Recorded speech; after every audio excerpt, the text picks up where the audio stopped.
Matthew Boyle from the Daily Caller is with us on the program. Matthew, good evening to you, sir. How's it going, Tim? It's good. I'm a little caffeinated this evening, but appreciate you joining us. You've got new news on Operation Fast and Furious. Representative Issa sending a 7-page letter to the Justice Department, and this really sets in motion the contempt of Congress threat that Representative Issa made against Attorney General Eric Holder last month. Actually, going back all the way to last year. Absolutely. And one thing that I've always talked about is that there's a process by which things go through in Washington before anything happens, and that's why it's taken this long before we've gotten to a point where there's going to be any action taken. I think officially this is the first step towards Darrell Issa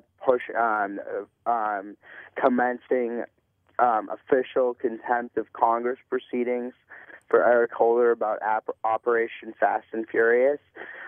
In the letter, Congressman Issa lays out everything that the Attorney General and the Justice Department have still failed to comply with, all the information that they've continued to fail to provide to Congress, even though it's been lawfully subpoenaed, and the holder is legally required to cough these documents up and provide them to Issa's committee, and he's failed to do so.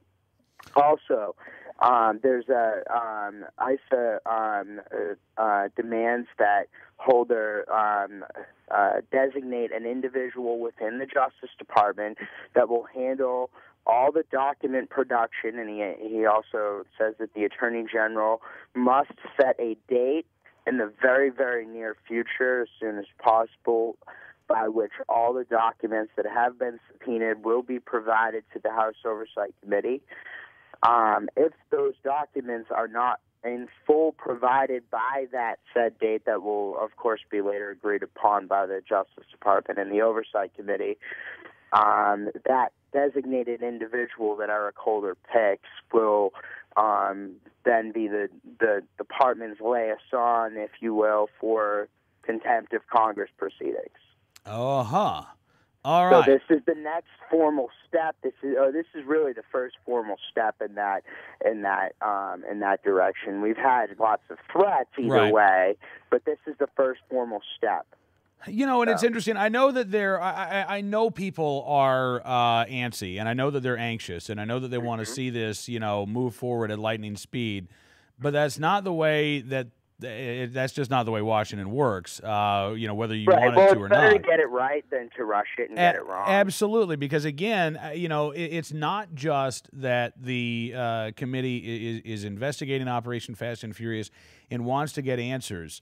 The mainstream media has picked up the narrative of the administration and of the Democrats on the House Oversight and Government Reform Committee. They're saying that this is a witch hunt, that they're just looking for a scapegoat here, that they're trying to manufacture a scandal. So they really can't afford to cut any corners. They can't afford to rush things because everything that they do is already under this heightened microscope. The case that they put forward and the case that they lay out, if they're going to try to hold Eric Holder in contempt of Congress, the media is going to call them on this, and they're going to say that this is nothing more than some political stunt. They need to be able to show that they bent over backwards for this administration, that they did everything that they could and more for the Justice Department. Absolutely. They clearly have. I mean, Holder's had, we're coming up on a year since congressional investigations into this. It's been a year. It's been more than a year since that false letter was sent to Senator Chuck Grassley, and we're coming up on, I think, about a year since Chairman Issa got involved, and the investigation got involved a few weeks later. Because Senator Chuck Grassley doesn't have the subpoena power in the minority in the Senate, right? And that's why he reached out to Chairman Issa. But the thing is we're coming up on a year. I mean, they've had a year to provide these answers. There have been 2 rounds of subpoenas. There was a first round of subpoenas back last spring, and then there was another round of subpoenas in October of last year. And the Justice Department with a slight exceptions, failed to provide any of that information. There are key documents in there, and by the way, what they have provided, those key exceptions, have been devastating smoking guns about this administration's involvement in this. You can only imagine what they're hiding and what they're refusing to provide to Congress and the American people. So what they have provided has been, for instance, the emails back and forth between Ken Nelson and Lanny Breuer, in which Lanny Breuer calls Fast and Furious and gun walking a, quote, terrific idea back in 2009. And, the emails between Monty Wilkinson, Holder's, I don't remember his exact title, but he's one of his senior aides, and assistant, U.S. Attorney Dennis Burke on the night Brian Terry was murdered. And all of these things, the very small sliver of stuff that Holder and the Justice Department have provided, has been just devastating for the administration. Imagine what they're hiding, and that's the key thing here. And they've got, once again, they've provided about 80,000 pages worth of documents to the Internal Inspector General at the Justice Department, whereas to Congress it's been less than 10. I think it's been around 7,000 or 8,000 pages, and most of it's been repeat pages and fully redacted pages. They're counting in that. So I mean, the thing is, you got to imagine what are they hiding from Issa and why, and that's going to be the key. So the thing is that what this letter does, this letter that Congressman Issa came out with today, Happy Valentine's Day, Mr. Holder, is the first formal step in a motion for in movement toward contempt of Congress proceedings for the Attorney General. All right. Again, talking with Matthew Boyle from the Daily Caller. Now, Matthew, I've got to ask you, the Daily Caller has been getting a lot of attention for its stories on Media Matters for America.